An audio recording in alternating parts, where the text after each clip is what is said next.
You are listening to the Why Smart Women podcast, the podcast that helps smart women work out why we repeatedly make the wrong decisions and how to make better ones. From relationships, career choices, finances, to faux fur jackets and kale smoothies. Every moment of every day, we're making decisions. Let's make them good ones.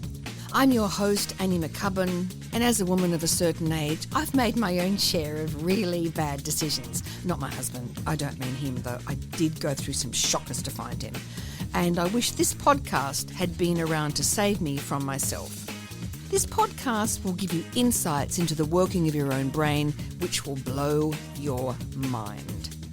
I acknowledge the traditional owners of the land on which I'm recording, and you are listening on this day. Always was, always will be, Aboriginal land.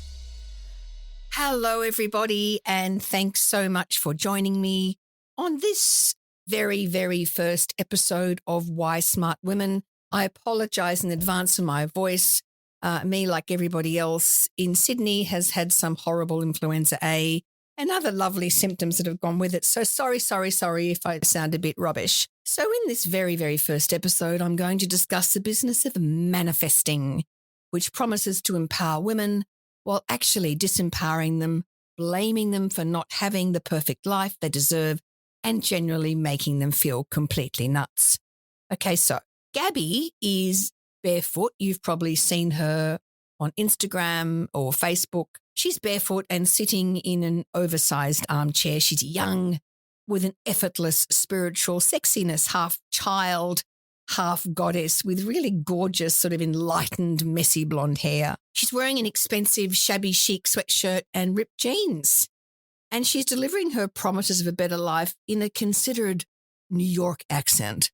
She's accessible, relatable, and most importantly, has the American's capacity for deep and abiding certainty that what she's saying is dead on. I mean, hell, I'm a skeptic, and I'd really like to have what she has. I have to keep reminding myself with a sharp slap to the side of my head that what Gabby is actually offering is a lie. So just to explain, Gabby is Gabrielle Bernstein, and she calls herself, across all platforms and all the books she's written, she calls herself a super attractor. Gabby can help you super attract pretty much anything you want. She can furnish you with methods to manifest a life beyond your wildest dreams. So this life will include abundance, perfect health, brilliant relationships, amazing job, all these things you've been longing for, the things that you spend hours drink in one hand, phone in the other, talking longingly of to your friends. Well, you are in luck because Gabby can provide. So all you have to do in order for Gabby to provide is to give her $27.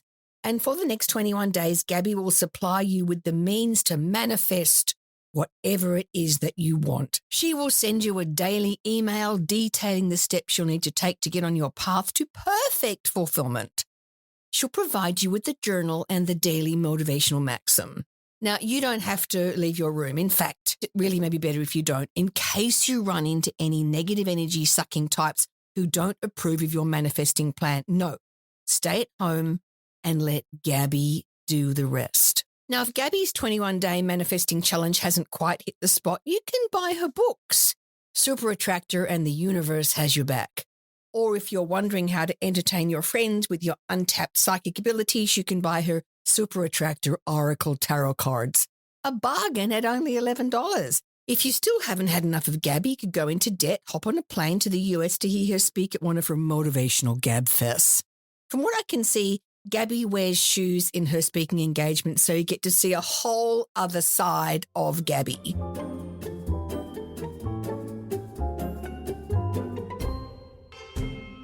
So in my first book, Why Smart Women Make Bad Decisions, my central character, Kat, is learning to do a gratitude meditation at the behest of her narcissistic boyfriend, the hipster.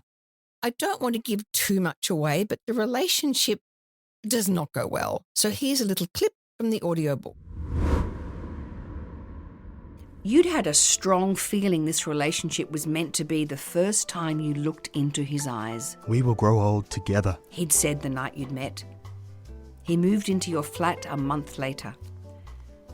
You drained your cup and lay on your side looking at him across the room, doing an efficient downward-facing dog in the slanting sunlight. It's true, you thought. He is lovely. He stretched luxuriously, took your empty cup from you, ran his hands through your hair and strolled towards the kitchen. Perhaps you thought wondrously to unpack the dishwasher. It seemed anything was possible that morning. The hipster had been encouraging you to do a gratitude meditation every day, saying it opened channels to receiving all the things you deserve from the universe. You'd been applying yourself assiduously to the task, sitting compliantly with the hipster on the floor on a special gratitude meditation cushion. Apparently, the cushion was important. It helped with alignment of the spine. You were unsure why spinal alignment was important. Early on, you'd asked the hipster, What if somebody disabled meditates and they can't sit on a cushion or keep their spine straight? kitten. the hipster had said, stroking the inside of your wrist. How about you just try and quiet down that brain of yours and sit in some stillness for a bit? The hipster's beard gave him a Jesus look, which you knew wasn't congruent with meditation and veganism, but nevertheless you found it reassuring. Admittedly, during each meditation, you struggled not to think about how many calories you consumed that day, juxtaposed against the amount of exercise you'd done. Still, the hipster delivering your tea that morning was so close to your vision of him being the domestically vigilant, sexy, affectionate partner you'd always dreamt of, that you felt yourself to be a sorceress of universal magic. Or was it sorcerer? Perhaps sorceress was redundant, like actress. It might be a mistake to use gender-specific terminology in the universal realm. Okay, so if you want to know more about Cat, the details of the book and the audiobook are in the show notes. Now, Gabby isn't alone with her 21-day manifesting challenges. Deepak have their own 21-day meditation experience. Deepak is Deepak, Chopra and Oprah. Like Rangelina, I believe their powerful union is deserving of one name. I coined it myself. I think it's quite good. Deepak. There's a veritable cornucopia of options streaming from the Deepak union. Becoming what you believe. Energy of attraction. Manifesting grace through gratitude. Perfect health. All 21-day programs. Now, Deepak don't deliver from oversized chairs and they're a bit past the youthful spiritual sexiness, but they have their own shtick. Deepak manages to combine wise endocrinological guru with enlightened talk show host to claim the crown of highest earning purveyors of impenetrable spiritual blather. Their offering is the same as Gabby's, 21 days to create magic, 21 days to limitless perfection of consciousness or something. $29.99 down from $49.99, absolute bargain. So if Deepak don't do it for you, you can always go over there to Mind Valley. Now, Mind Valley posts daily, and if you go to Mind Valley, you can pay them a fee and they will teach you how to become a super attractor. So whatever the flavour of their heavily marketed mystical makeup, that was really hard to say, there's plenty of customers happy to suspend their critical thinking and part with their hard-earned. So what's the problem with a few women? They will be predominantly women, trust me, lots of data to back that up, plugging into Gabby's or Deepa's or Mind Valley's daily manifestation meditation that lands in their inbox, or in fact paying $35 for Gabby's Super Attractor book or Deepak's Meta-Human. Well, the problem is it's not actually going to work. No. Mind Valley and Gabby and Deepak have the perfect business model. Their promises of manifesting the perfect life come with a tacit caveat, a gold standard escape clause. It's not their fault if the manifestation doesn't work. No. If it didn't work, it's your fault because you didn't use the manifestation tools properly. Silly you. You didn't believe well enough whilst also remaining non-attached. Apparently, non-attachment is key. Tricky, isn't it? I'm confused. You must have absolute clarity to manifest your soul's deepest desires. You can't just want a relationship. You have to imagine yourself walking down the street with your newfound life partner. Feel the breeze. Smell the garlic bread emanating from the restaurant you're about to enter with your good-looking in an understated way hedge fund broker soulmate. Taste the wine. Work it, girl, work it. You have to be specific. And this is what Mind Valley goes on and on and on about. That people are just manifesting wrongly. You have to be super specific. And apparently you have to be super specific because this allows the universe to do its thing, which it really wants to do, but girls, you have to help it. But attachment to these desires is a no-no. And clearly you're attached because, it hasn't worked. Back to the manifestation drawing board for you. Now, in the interim, Mind Valley and Gabby and Deepak are off scot-free. Gabby can go and buy herself another outsized armchair and maybe even some shoes. Mind Valley can shoot another 27 more videos, and Deepak can buy themselves another weight loss organisation and resort. Meanwhile, Lisa is lonely, depressed, and unemployed, and who has tried to manifest herself a new relationship, happier disposition in her life, she's feeling worse. Because not only is she still alone, miserable and jobless, but she even failed at this manifesting challenge. Gabby and Mind Valley had seemed so positive, talking about how the universe wants you to have what you want. It was just a matter of being clear, then getting out of your own way so the universe can get to work. Gabby says she's proud of her acolytes, that she loves them. Lisa really wanted to be able to report back to Barefoot Gabby that it worked. Maybe even send Gabby a wedding photo of her with her hedge fund broker husband. She could reassure Gabby that even though her hedge fund broker husband was really, really rich, he was also spiritual and highly, ethical. Now, Lisa couldn't really afford the book and the program in the first place, but when her spiritual friend told her that her poverty mentality was part of the problem, she signed up. And isn't poverty mentality the most disgraceful thing you have ever heard, where we're just blaming people for not having enough money, saying it's to do with their mentality, as opposed to the fact that they are stuck where whatever they're stuck in because a number of contextual issues. They could have just come out of a relationship. They could be post-divorce. There could be any number of things that causes somebody to be in a situation where they are not coping financially, but no, it's actually because they have poverty mentality. So after all, Lisa was going to manifest a whole lot of money in 21 days, but now she's even more broke than she was and feels worse about herself. Now, women are actually way more likely to be exposed to the idea of trusting your gut. Female intuition has been elevated to an almost mystical level. But the truth of the matter is, intuition is just another brain function. And our intuition can be wildly unreliable, dazzlingly right sometimes and way off piste at other times. Gabby and Deepak and the presenters on Mind Valley are all extremely charismatic. And we know that in the face of charismatic individuals, we literally suspend our critical thinking. So Deepak also having doctor before his name means people are more susceptible to the argument from authority bias. So that goes in our brains. Well, he's a doctor, so he must know what he's talking about.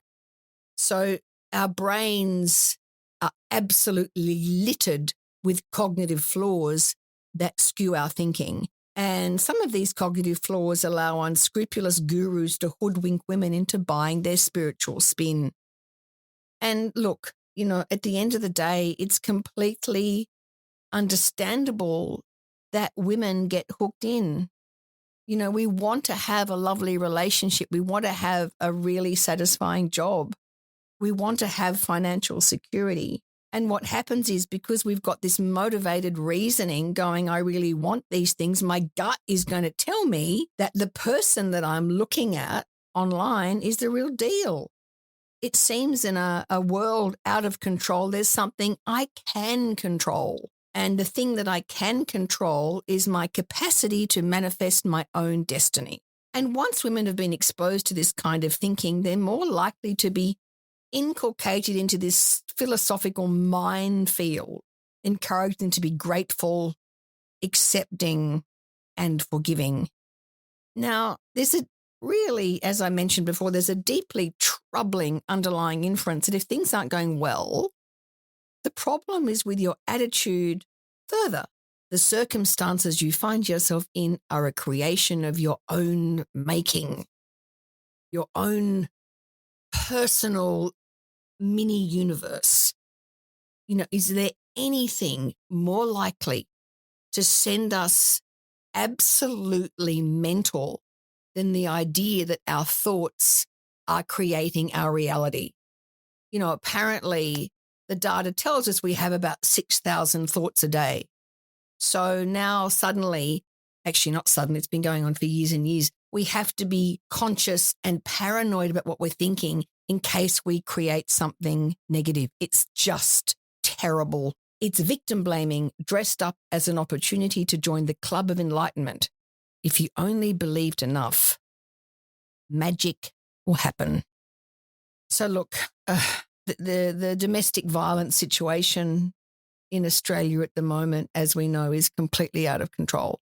Absolute ongoing weekly tragedy. And there's a million reasons why women stay in abusive relationships and bad jobs. And often there's simply no way out, in which case they need to be supported with real world solutions. So what can we do to support you? Not given false hope by these purveyors of promise. Now, of course, in relation to domestic abuse, we know it all starts with coercion and control. Women need to be clear-minded enough to be able to navigate the relationship minefield and exit early if any of the well-documented red flags appear in his behaviour. Not have the emotional waters muddied by thinking that the relationship was meant to be. Or another one I've heard repeatedly is that, the woman manifested the relationship to learn a lesson, or his appalling behaviour is a reflection of some unowned part of myself, or something about limitless unconscious abundance or whatever. Honestly, it's just rubbish. Deepak Chopra's net worth is 150 million. Oprah's is 2.6 billion. Gabby's is 2 million. So you'd really have to ask the question, who is manifesting what? It's looking a lot like Gabby and Deepak are doing okay, whereas Lisa, who is representative of all the women currently in the world that are trying to change their life circumstances by manifesting, Lisa is still broke and unemployed. Though never mind though, because Lisa has a friend, Emma, and she just told her that it's a 21-day manifesting challenge starting in August this year. Better hurry though. Hey, there's a wait list.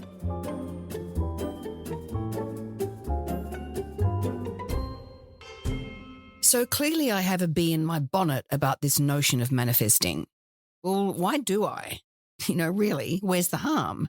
Well, in my opinion, people disempowering women should be called to account. And the idea that the universe wants to give you what you deserve is often embraced by people who have eschewed religion, who think that spirituality is different, better, and more enlightened than believing in a God. But really, when you think about it, is this accurate? When we meditate and ask the universe to provide and try and raise our vibrations, I'm not sure what this is, but it's constantly talked about. You've got to have the right vibrational level or whatever. When we are told that the reason we are not manifesting what it is that we deserve is because we need to get out of our own way, the question has to be asked, get out of our own way to get to what? And how is meditating to manifest something any different to praying? Well, it's sort of not. And if you find it comforting to believe in something that's bigger than you, then go for it. There's plenty of evidence that believing in something supernatural can actually be quite good for people. I personally don't, and I do just fine. I'm a humanist, so I base my understanding of the world on reason and science and reject supernatural or divine beliefs. But obviously, that's not everybody's bag. So people often say to me, well, mostly women, that they have successfully manifested things in their life. But have they? Because of a cognitive bias called confirmation bias, we only notice when things have gone the way we want, like, look, I got a new job and a pay rise, and don't notice the things that didn't happen, like the new relationship, the holiday, the car, whatever. The problem, as I see it, is if we do think that the universe wants us to have everything our heart desires and is trying its very best to provide, then it seems to have taken its eye off the ball when it comes to the 700 million people who live in extreme poverty. If everything is meant to be, then what about their lives, which are lived out in the most awful of circumstances? So the answer to this seems to be, well, everybody has different levels of consciousness, whatever that means, but seems to infer that the mainly white portion of the planet have higher levels of consciousness than the rest of the planet, the mainly poor part of the planet, which I find disturbingly racist. Anyway, so I guess all this means is that rather than putting your faith and money in the hands of people who are selling you magical thinking, why don't you come over to my side of the fence? I'm not relying on my manifesting skills or meditation skills to get me over the line. I'm relying on my own sense of agency, the goodwill and intelligence of the people around me, and my own capacity to improve the quality of my decisions by improving my critical thinking. Now, 100%, and I don't mean to be glib, none of this is easy. I screw up all the time. But I am getting better at testing my judgments and my feelings about things when they arise. Anyway, if what I've said interests you at all, if you're sick of putting your life in the hands of magical thinking gurus, stick with me. I'm not a guru, and I'll never, ever try and sell you a crystal. Ever. Okay, so thanks so much for listening, everybody. Every week I will be talking about something that I believe infiltrates the thinking of women and diminishes their power to actually lead better lives. So let's see if we can identify some of these charlatans that are getting their way into women's brains and affecting their decision-making. Let's see if we can shut them down, and let's see if we can get some critical thinking happening and make some better decisions. Thanks so much for listening. I really hope that was helpful today. See you next week. Bye-bye. Thanks for tuning into Why Smart Women with me, Annie McCubbin. I hope today's episode has ignited your curiosity and left you feeling inspired by my anti-motivational style. Join me next time as we continue to unravel the fascinating layers of our brains and develop ways to sort out the fact from the fiction and the over 6,000 thoughts we have in the course of every day. Remember, intelligence isn't enough. You can be as smart as paint, but it's not just about what you know, it's about how you think. And in all this talk of whether or not you can trust your gut, if you ever feel unsafe, whether it's in the street, at work, in a car park, in a bar, or in your own home, please respect that gut feeling. Staying safe needs to be our primary objective. We can build better lives, but we have to stay safe to do that. And don't forget to subscribe, rate and review the podcast and share it with your fellow smart women and allies. Together, we're hopefully reshaping the narrative around women and making better decisions. So until next time, stay sharp, stay savvy, and keep your critical thinking hat shiny. This is Annie McCubbin signing off from Why Smart Women. See you later. This episode was produced by Harrison Hess. It was executive produced and written by me, Annie McCubbin. The characters in the audiobook are played by Odile Leclasio and Cody Ross.